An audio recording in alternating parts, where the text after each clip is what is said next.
Mesdames, Messieurs, bonsoir. Bienvenue au 20h30 sur la CRTV. Bonsoir Valérie, c'est un plaisir de vous retrouver. Plaisir partagé Evelyne. Mesdames, Messieurs, bonsoir. Voici les titres de l'édition de ce lundi 4 avril 2016. Une vitrine pour valoriser le talent des créateurs. Le Centre international de l'artisanat de Yaoundé a été inauguré cet après-midi. Un autre signe de la symbiose entre le gouvernement et les artisans le jour même de l'ouverture solennelle du SIARC 2016. La rentrée du troisième trimestre et l'exigence d'un effort encore plus soutenu pour les élèves et les enseignants. 6 semaines de classe avant la session des examens, enjeu et écho d'une reprise dans le 20h30. La conservation des aliments en question, les consommateurs sont exposés à toutes sortes de dangers au quotidien. Le cri d'alarme du 20h30 pour plus d'hygiène et de salubrité autour des aliments. Et voilà pour les titres. Mesdames, Messieurs, une fois encore, bonsoir. La 5e édition du Salon international de l'artisanat du Cameroun a officiellement ouvert ses portes ce lundi à Yaoundé. Le site est complètement achalandé pour présenter au public un marché culturel et artisanal de qualité.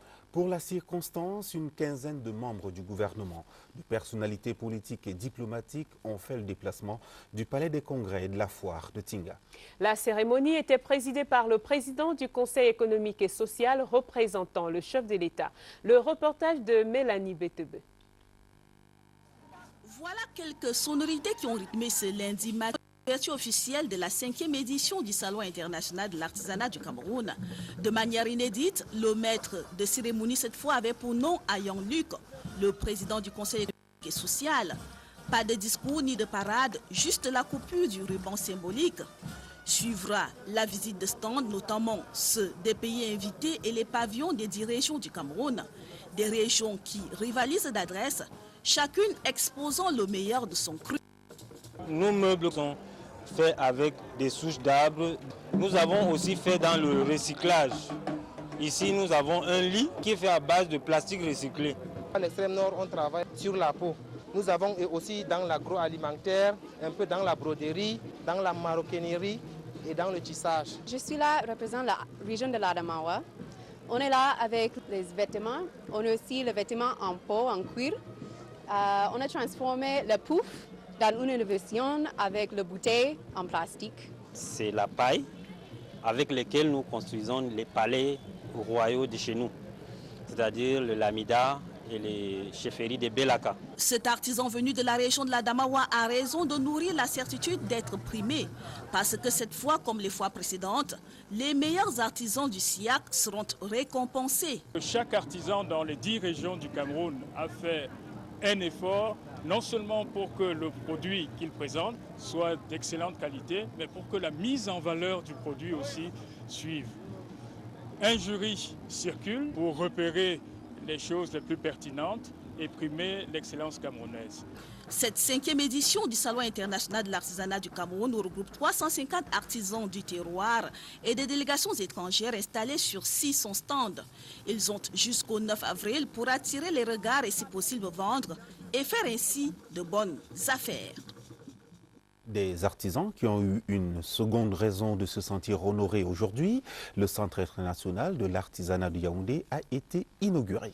Cette vitrine géante pour la promotion de l'artisanat local est évaluée à près de 2 milliards de francs CFA. Sa construction au cœur de Yaoundé a duré 5 ans.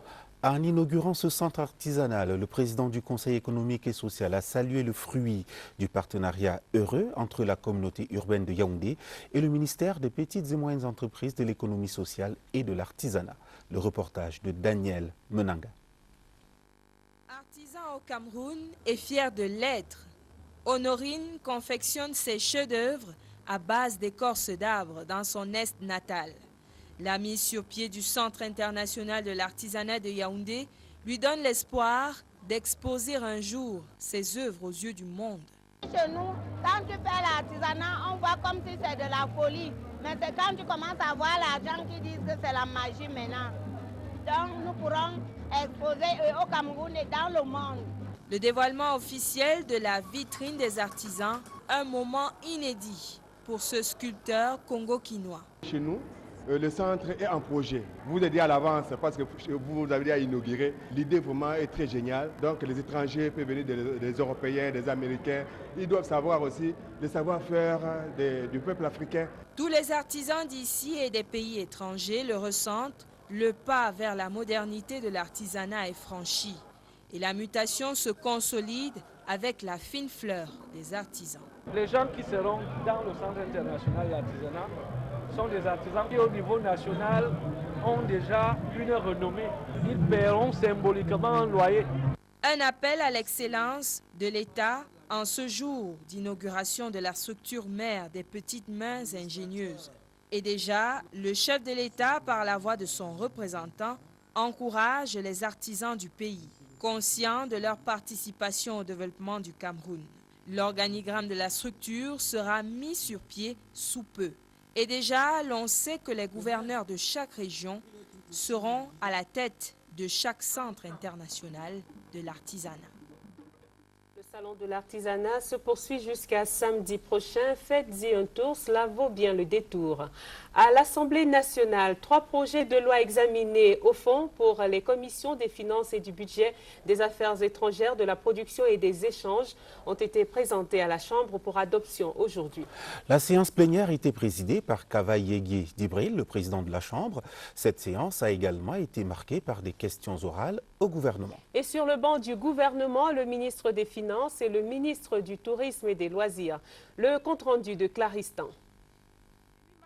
La conférence des présidents s'est prononcée favorablement sur la recevabilité du projet de loi portant ratification de l'ordonnance du 23 décembre 2015, modifiant et complétant certaines dispositions de la loi du 23 décembre 2014 portant loi de finances de la République du Cameroun pour l'exercice 2015. La présentation du rapport de la Commission des finances et du budget par l'honorable Koualuc, après l'examen au fond de ce projet de loi à la Chambre entière pour adoption, a suscité 3 réactions des élus du peuple. Les honorables Aoudoumbaya, Joseph Banandiem et Martin Oyono ont exprimé des inquiétudes par rapport à la récurrence des ordonnances à ratifier relativement à cette loi de finances, au montant des emprunts contractés par l'État dont le montant est de plus en plus important, à la chute du prix du baril de pétrole et l'avènement des APE qui risquent fort bien d'avoir un impact négatif sur notre économie et au non-respect de la discipline budgétaire à observer par le gouvernement sur prescription du président de la République.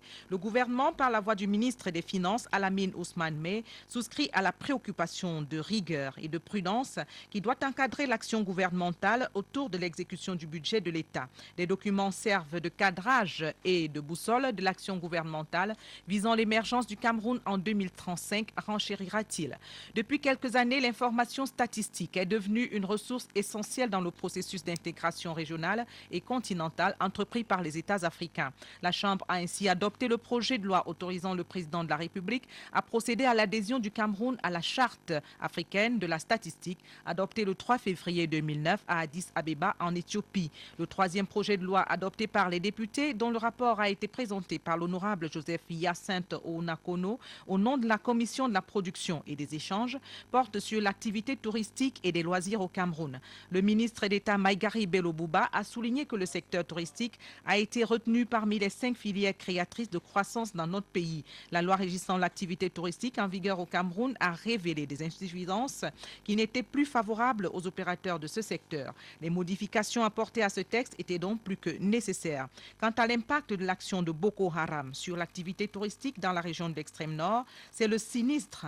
L'action des forces de défense dans la zone porte des fruits et l'activité reprendra certainement avec le retour de la paix dans la région. La situation sécuritaire dans la région de l'extrême nord provoque des déplacements des populations qui fuient les zones de conflit. Des milliers de Camerounais ont fui leur village. La situation de ces déplacés internes était au menu des échanges aujourd'hui à Yaoundé entre le Premier ministre Philémon Yan et le directeur régional pour l'Afrique de l'Ouest et du Centre de l'Organisation internationale pour les migrations. L'objectif est de mobiliser les donateurs pour soutenir le Cameroun face à ces nombreuses conséquences dues à cette situation de migration interne. Le compte-rendu de Jean-Pierre Nzana.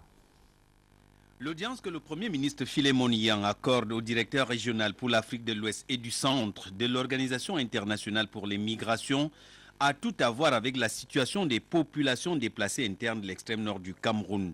On parle de 170 000 compatriotes ayant tout abandonné pour fuir les exactions de Boko Haram. Richard Danziger est donc au pays pour évaluer la réalité sur le terrain. Ma réunion avec le Premier ministre, c'est de discuter des problèmes au nord du Cameroun et surtout des déplacés, dont il y a 170 000 Camerounais maintenant qui habitent chez des familles très généreuses d'ailleurs, mais qui ne sont pas chez eux, avec tout ce qu'il y a comme problème, non seulement de scolarité, de médecine, mais même de se nourrir. Une fois ce travail effectué, Richard Danziger va faire un plaidoyer auprès des donateurs pour plus d'appui en faveur du Cameroun. C'est un poids très lourd d'assister 170 000 personnes et nous ne parlons pas seulement du présent et des besoins humanitaires, mais il y aura tout ce qui suit après pour les aider à reprendre une vie normale. Créée en 1951, l'Organisation internationale pour les migrations, qui compte à ce jour 127 États membres, œuvre entre autres au respect de la dignité humaine et au bien-être des migrants à travers le monde. Depuis 2015, elle fournit aux déplacés internes de l'extrême nord du Cameroun des articles non alimentaires, du matériel et des semences agricoles. Dans les actes du Premier ministre, chef du gouvernement, cet arrêté signé aujourd'hui et qui nomme M. Mumben Matapi Issofa comme président de la commission ad hoc chargée de la catégorisation des prestataires du secteur du bâtiment et des travaux publics. Les cours de récréation ont retrouvé leur animation. Ce lundi, les élèves ont renoué avec les classes pour le compte du 3e trimestre de l'année scolaire. Un trimestre court mais intense. Les 6 semaines de classe vont déboucher sur la session des examens officiels. La rentrée du 3e trimestre a sacrifié ce matin au rituel de la levée des couleurs, un moment de solennité qui donne le ton du sérieux attendu des élèves et des enseignants. Reportage à Yaoundé, Vanessa Mbakop. Le 3e trimestre de l'année scolaire en cours est amorcé et les premiers effets sont déjà visibles dans les artères de la capitale. Priorité aux élèves. Pas question de leur faire rater la cérémonie de levée de couleurs. Dans les écoles maternelles et primaires, les tout-petits suivent déjà le rythme. Il faut à tout prix qu'on tienne bon. C'est les examens qui seront là bientôt. C'est la même mouvance dans les lycées et collèges. L'heure est à la concentration. Il ne faut laisser passer aucun détail. C'est le moment de déployer sa dernière énergie et se donner toutes les chances de réussir aux examens de fin d'année. Je suis fière de voir mes élèves. Ils ont répondu présent. Et vraiment présents, ils sont venus très nombreux aujourd'hui et très prêts à reprendre les cours. Ce matin, on leur a donné des conseils. On va organiser des carrefours pédagogiques. On va rencontrer les élèves pour leur montrer comment se comporter devant une épreuve. S'il y en a qui sont bien conscients des enjeux que présente ce dernier trimestre, d'autres ne semblent pas du tout en mesurer l'ampleur. Les premières sanctions sont déjà appliquées aux retardataires. Aucun signe de dérapage n'est toléré. Seuls l'ordre et la discipline doivent régner pour garantir à ces élèves une fin d'année couronnée de succès. Cliché à peu près similaire d'un jour de rentrée à Douala dans la région du littoral.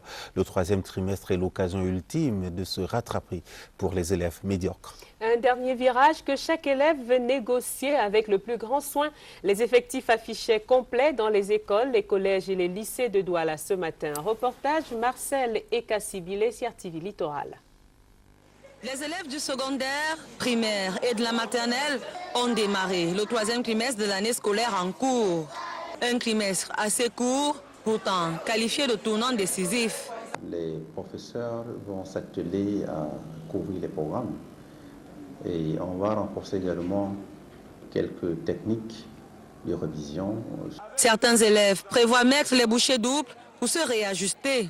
Je me donne le challenge d'avoir au moins 14 de moins. Pour ce 3e trimestre, je me donne le défi de plus peser en matière scientifique parce que je vais faire la première C. Du côté du primaire, les cours ont effectivement repris, même si l'on note quelques absences. Nous avons enregistré 324 présents sur 390. Ici, les élèves, particulièrement ceux du cours moyen 2, affichent concentration, mais également détermination. Et à la maternelle, C'est une ambiance de retrouvailles des camarades, mais aussi des chants habituels qui règnent.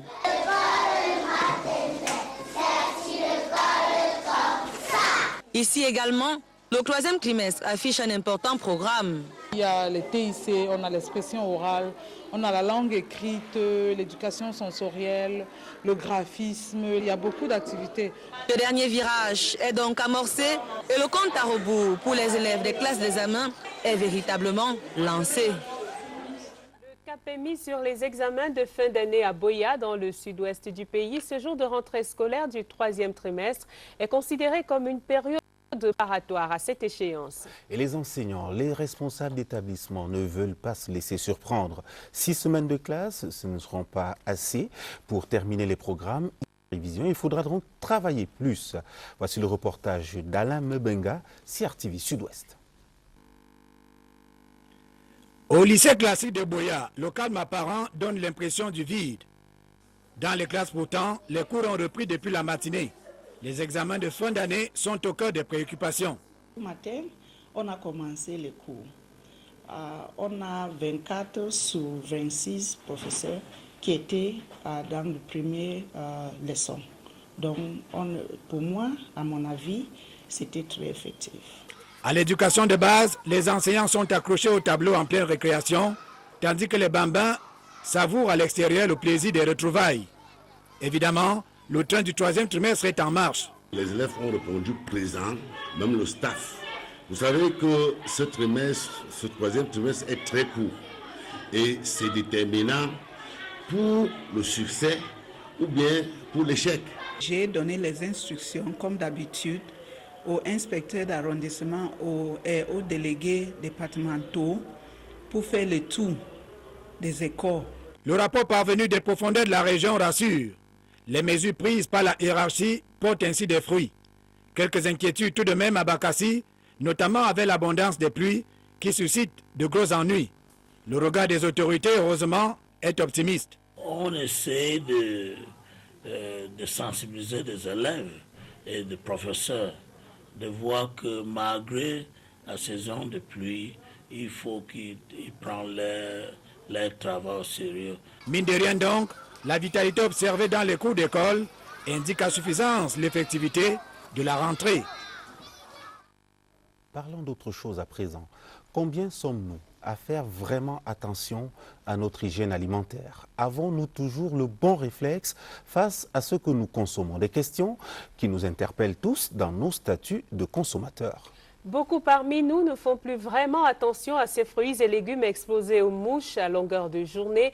Très peu s'émeuvent encore de voir toutes sortes de boissons douteuses vendues et consommées par des centaines de personnes dans les rues. Il y a des risques, disent les experts. Intoxication et même empoisonnement ne sont jamais loin. Voici le reportage de Rabiatoula. Leur consommation est fortement recommandée. Leur conservation, cependant, laisse à désirer. Au Cameroun, fruits et légumes frais, source de survie, mettent désormais en péril la vie. L'ananas est mis en vrac là, sur le sol. Le vendeur sur la poussette arrive sans laver, il découpe, il met dans les sachets. Ça fait déjà un risque, un gros risque de contamination. Il est de ces fruits comme il est de ces huiles de cuisine ou de ces boissons dites hygiéniques, vendues sous un soleil ardent et au mépris des rayonnements. Les rayons du soleil entraînent une modification de la structure même de l'aliment. C'est très dangereux. L'huile de friture ne doit pas être réutilisée. C'est des risques. L'accumulation du mauvais cholestérol dans l'organisme. Au finish, l'addition salée, indigestion, intoxication, empoisonnement. Les conséquences peuvent être dramatiques. Il y a les problèmes de diarrhée, les risques de typhoïde, les risques d'hépatite, les risques de dysenterie amibienne, les risques de choléra même. Entre bactéries et champignons, virus ouverts, pesticides et oxydes, métaux lourds ou résidus antibiotiques, le consommateur se livre aux tueurs lents ou violents. Sa manière à lui, le consommateur, de lutter contre la vie chère.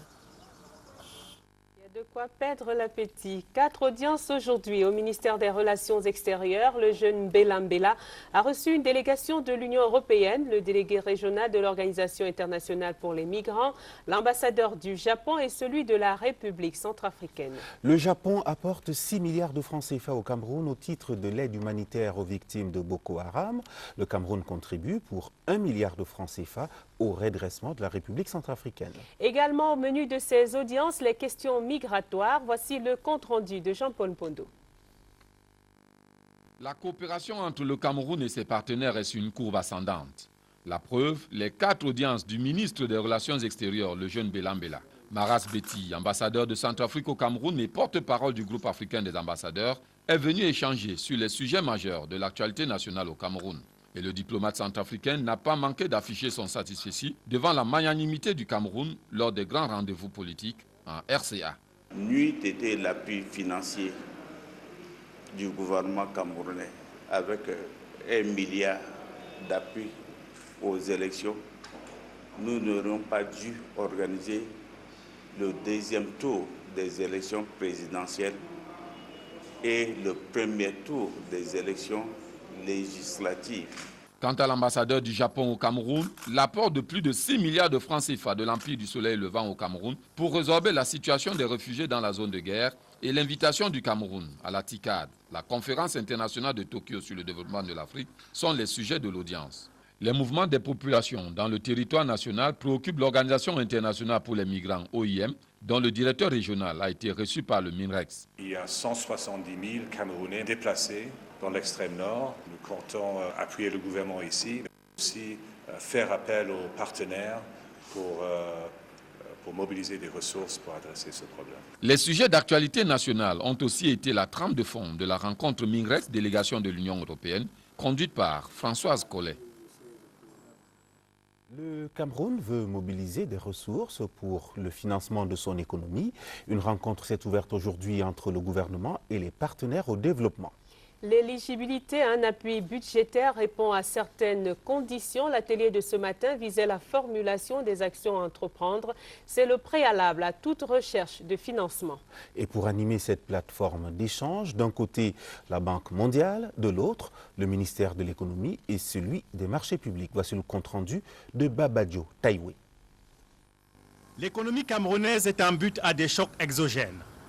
Des chocs susceptibles d'hypothéquer les grands projets en cours. C'est un atelier qui est vraiment axé sur l'apprentissage de tout le monde. Le gouvernement et les bailleurs de fonds, les partenaires techniques et financiers, sur les différents instruments d'appui budgétaire des différents partenaires. La chute drastique des cours du pétrole, l'effort de guerre dans la lutte contre le terrorisme, mais aussi la mise en œuvre des accords de partenariat économique avec l'Union européenne à partir du 4 août 2016 ont un impact négatif sur les finances publiques.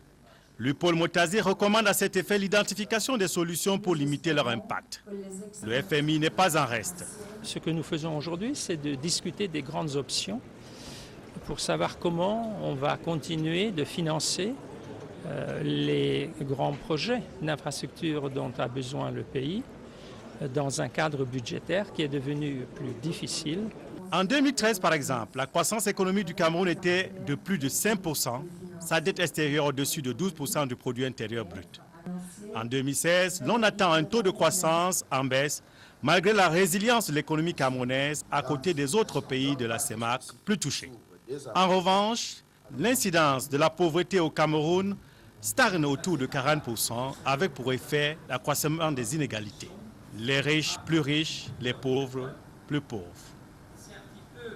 Le Cercle des Amis du Cameroun était le week-end dernier à Kiossi, dans la région du Sud. C'était pour offrir des denrées alimentaires, du matériel informatique et du matériel agricole aux femmes et aux jeunes de la vallée du Ntembe. La délégation du CERAC était conduite par Linda Yang, la représentante de Chantal Biya, la présidente fondatrice du Cercle des Amis du Cameroun. Linda Yang a demandé aux bénéficiaires de prendre leur part à l'émergence du Cameroun. Joseph Clément Onba, reportage. La même frontière que le Gabon et la Guinée équatoriale, qui aussi s'honore d'être sur la trajectoire humanitaire du Cercle des Amis du Cameroun. Accueillie ici en qualité de représentante personnelle, la présidente fondatrice du CERAC, Mme Chantal Biya, Linda Yang conduit une forte délégation de cette institution humanitaire.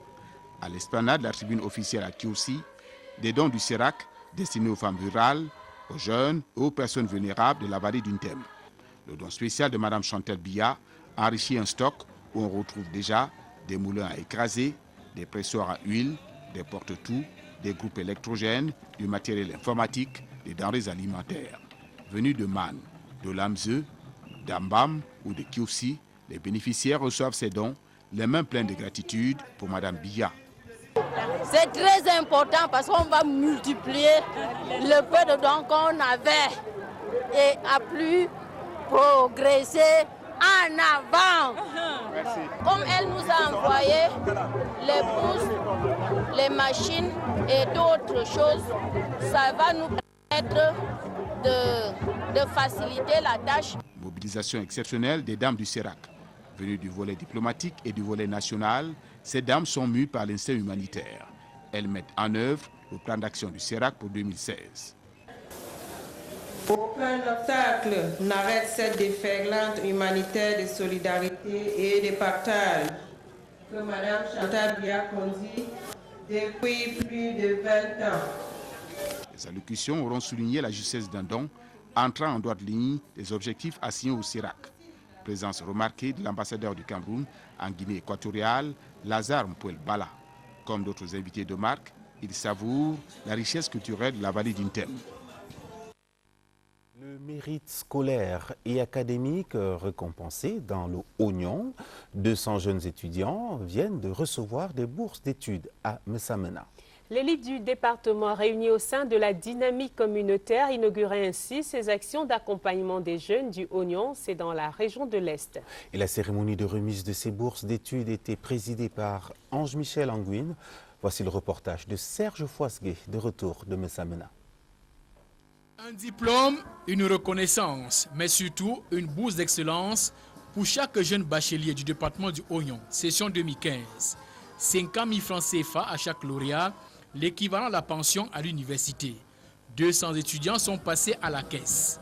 Je suis très fière déjà d'être parmi ces lauréats. Je suis très fière d'être leur porte-parole. Et je pense que c'est une initiative qui a beaucoup aidé la jeunesse du Oignon. Moi, je vais payer ma pension avec. Parce que, en fait, je n'ai pas fini ma pension. Je vais payer ma deuxième tranche avec. 200 lauréats présents. La DICODEN, Dynamique communautaire pour le développement du Oignon, a prévu des enveloppes pour 300. Les 100 autres absents recevront leur bourse à Yaoundé. C'est une première expérience de la DICODEN. Et la ville de Messamena a donné le temps d'une activité qui devrait se dérouler chaque année. Après le baccalauréat, il faut quand même pouvoir trouver 50 000 francs pour payer les frais de scolarité à l'université. La quasi-totalité de nos parents dans ce département ont des difficultés à trouver cette somme d'argent-là.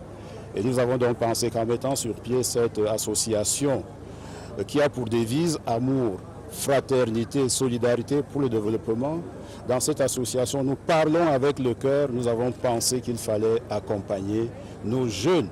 Après l'inauguration de la place de la fraternité et des dons aux formations sanitaires d'Abomban et cette récente cérémonie d'excellence, la DICODEN compte davantage contribuer à la promotion de la classe paysanne en 2 ans de vie. D'autres défis à relever sont nombreux. À l'étranger, des révélations qui jettent le trouble dans le monde de la finance.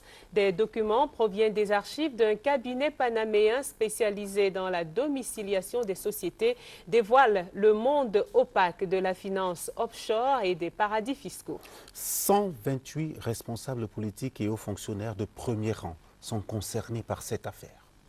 Au Congo-Brazzaville, les échanges de tirs ont opposé ce lundi les forces de l'ordre à un groupe de civils armés. On compte au moins 4 morts et une dizaine de blessés. La synthèse de l'actualité internationale avec Séverin Aligambélé.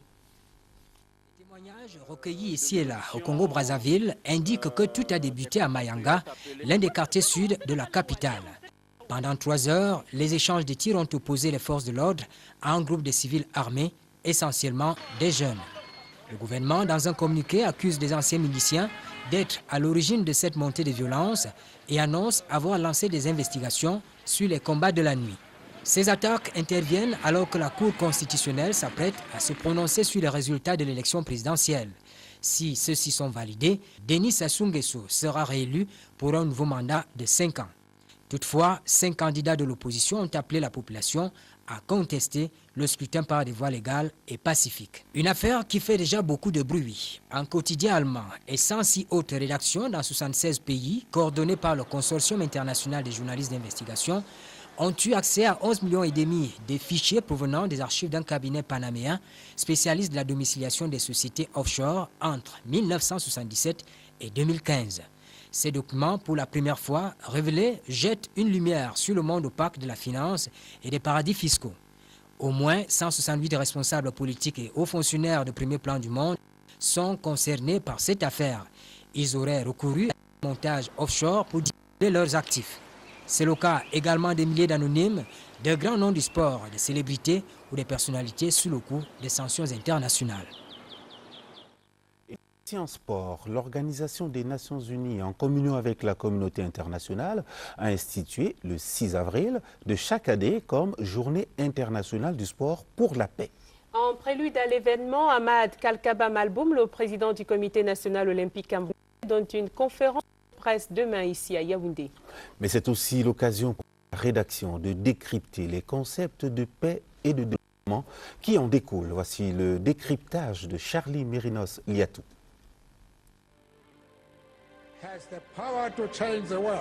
Apôtre de la paix, Nelson Mandela avait en son temps su la toute-puissance du sport dans la pacification des rapports entre les hommes. Au plus fort de la crise raciale en Afrique du Sud, il montra au détour d'un match de rugby que le sport peut rapprocher les peuples, briser les barrières de la haine. Comme Nelson Mandela, l'athlète américain Jesse Owens, lors des Jeux Olympiques de 1936 à Berlin, dans un contexte marqué par l'hégémonie allemande et l'incarnation du mal par Hitler, a montré aux yeux du monde que le sport ne connaît pas d'ennemis, même en temps de guerre. C'est ainsi que dans le monde, le sport est utilisé comme vecteur de paix. Le sport est aussi considéré à juste mesure comme un facteur de développement. Les derniers souvenirs des Jeux Olympiques de Londres 2012 témoignent à suffisance de l'embellie qu'a connue la capitale anglaise avec la construction des infrastructures modernes et la réhabilitation de nombreux édifices. L'Afrique du Sud a aussi connu une transformation remarquable à l'occasion de la Coupe du Monde 2010. Construction des routes, des hôtels, des stades ultramodernes, des centres commerciaux, pour ne citer que cela. Et même au Cameroun, l'organisation prochaine, en 2019, a décidé de doter les villes de Limbe et Bafoussam de beaux stades modernes. Ce sont donc toutes ces actions de demande de paix grâce au sport qui donnent un sens réel à cette journée décrétée par les Nations Unies. À retenir de ce journal qui s'achève, le Centre international de l'artisanat de Yaoundé qui a été inauguré cet après-midi, le jour même de l'ouverture solennelle du Salon international des arts et de l'artisanat du Cameroun. Et donc, c'était aujourd'hui jour de rentrée de 3e trimestre pour les élèves qui ont repris le chemin des classes. Nous allons simplement leur souhaiter beaucoup d'efforts pour pouvoir terminer l'année scolaire en beauté. Mesdames, Messieurs, bonsoir. C'est donc ici que s'achève ce journal. Bonsoir Edwin. Bonsoir Valérie. Mesdames, Messieurs, merci de votre fidélité. Merci de rester sur la CRTV.